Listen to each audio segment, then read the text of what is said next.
दोस्तों, ईवीएम की बैटरी ज़्यादा चार्ज होने से हार गई कांग्रेस। गड़बड़ी के आरोपों पर चुनाव आयोग ने साफ कर दिया है। जी हां दोस्तों, हरियाणा विधानसभा चुनाव के नतीजों पर कांग्रेस ने सवाल उठाए हैं कि ईवीएम की बैटरी को लेकर गंभीर दावे किए गए। अब चुनाव आयोग की तरफ से स्पष्ट जवाब आ गया है। कांग्रेस ने कहा था कि जहां बैटरी ज़्यादा चार्ज थी वहां कांग्रेस हार गई और जहां कम चार्ज थी वहां पर जीत गई है। जी हां दोस्तों, और यह भी कहा गया है जब भी चुनाव आते हैं तो ईवीएम की चर्चा तेज हो जाती है। जी हां दोस्तों, इस रिपोर्ट में देख लीजिए, कई तरह के आरोप लगने लगते हैं।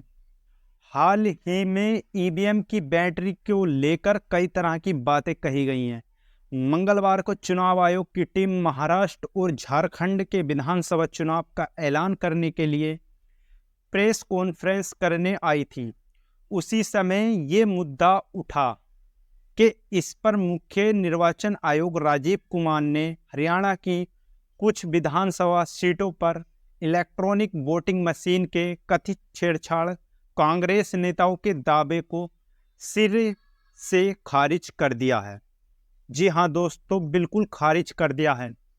जो भी कांग्रेस नेताओं ने दावे किए थे, कांग्रेस नेताओं ने दावे किया था कि अलग अलग जगहों पर अलग अलग क्षमता वाली ईवीएम ने अलग अलग नतीजे दिए। जहां पर बैटरी ज़्यादा चार्ज थी वहां पर कांग्रेस हार गई और जहां पर कम चार्ज थी वहां पर कांग्रेस जीत गई। जी हां दोस्तों, बैटरी की क्षमता से नतीजों पर पड़ने वाले असर के मुद्दे पर जिक्र करते हुए सीईसी ने कहा है कि पहले भी हैकिंग के आरोप लगाए गए थे, लेकिन ये मामला पहली बार सामने आया है।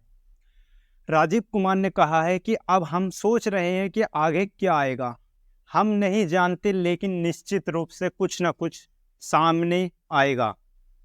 तो दोस्तों, ईवीएम का मुद्दा काफी चर्चा में है। तो दोस्तों, आखिर जान लेते हैं कि ईवीएम की बैटरी कैसी होती है।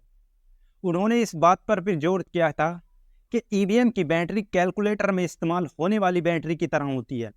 यो एक बार इस्तेमाल करने वाली बैटरी होती है। उन्होंने कहा था कि ये सेल फोन की बैटरी की तरह नहीं होती जिसको हम बार बार रिचार्ज कर सकें।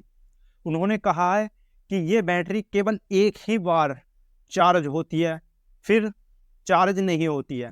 सीईसी ने कहा है कि मतदान की तारीख से लगभग 6 दिन पहले ईवीएम चालू कर दी जाती है और उम्मीदवारों के चुनाव चिन्ह लोड कर दिए जाते हैं। जी हाँ दोस्तों, और उसी समय एक नई बैटरी लगा दी जाती है जिस पर उम्मीदवार या उसके अधिकृत एजेंट के हस्ताक्षर होते हैं। मशीन की विश्वसनीयता और बैटरी को लेकर जताई गई चिंताओं के बारे में पूछे गए कई सवालों पर कुमार ने कहा है, ईवीएम तो छोड़िए, यहां तक कि बैटरी पर भी उम्मीदवार के हस्ताक्षर होते हैं। दोस्तों, उन्होंने बिल्कुल साफ साफ कर दिया है कि बैटरी से कोई भी संबंध नहीं है। कांग्रेस भले ही हार गई, लेकिन ईवीएम का कोई भी उसमें दोष नहीं है।